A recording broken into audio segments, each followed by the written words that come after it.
Alright, welcome to this presentation about Dennis Brain. He was a French horn player that was really famous and was recorded a lot with all the symphonies that he's in, and inspired a lot of major solo horn works and also like concertos and even symphonic works. He was around in the mid 1950s and contributed a lot to horn. Looking at his biography, he was obviously born in 1921. He was born in London to Aubrey Brain, who was that's his father, who was an amazing horn player. He also played with a lot of symphonies, and he was also a teacher. His mother was Marion Beeley, who was a really well-known singer as well. And fun fact, sure, Edward Elgar, you've probably heard that composer before. He actually wrote an aria for Dennis's mother. Dennis grew up playing organ, horn, and singing in choirs, which was kind of interesting because he didn't just perform on horn. He was actually a pretty well-known organist and played in quite a few places. He did take horn lessons from his father, and he was very successful from a young age. He was known for being great with articulation and quick passages, and just really accomplished as he grew up. So growing up, he then the World War II started. 1938, and Brain joined the Royal Air Force, eventually playing in the Royal Air Force Central Band. He and a lot of musicians that he knew joined this together. And then because of this, he went on tour quite often, going around the world and meeting people and playing for people. During these tours, he actually started a Dennis Brain Wind Quintet, which later turned into the Dennis Brain Wind Ensemble.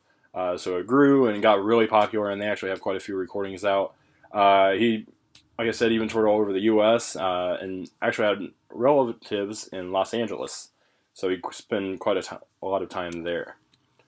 Looking at his other achievements, he spent most of his career with the Royal Philharmonia Art Orchestra, which that was most prominent in his career. He played for many others and recorded with many other orchestras, but that was the one that he was really well known for. He played mostly on single horns. And started with an F and then moved to a single B flat later, which makes sense as B flat is better for playing higher, and which is probably what he ended up doing later. He inspired many works for horn players by composers such as Hindemith, lots of concertos, lots of solo works.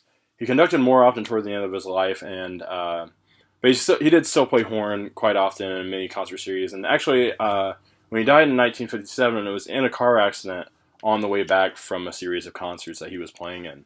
Looking at his style, he played mostly classical, inspiring a lot of symphonic works for horn. Played lots of solo horn and small ensemble repertoire. And then the discography actually shows that he participated in Baroque ensembles, which is interesting as it kind of differs with the ornamentation and crisp rhythms.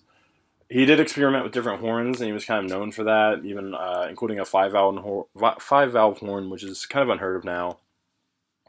He's got an extensive discography, including solo works and Philharmonia Orchestra performances, among playing with many other orchestras, doing famous horn concertos, and these include Hindemith and Strauss. He recorded for BBC and in numerous ensembles, and I do have his full discography here. As you can see, it's quite extensive, many pages. These are all things that he recorded with different groups and different solos he played. Moving on, we can see a performance of his.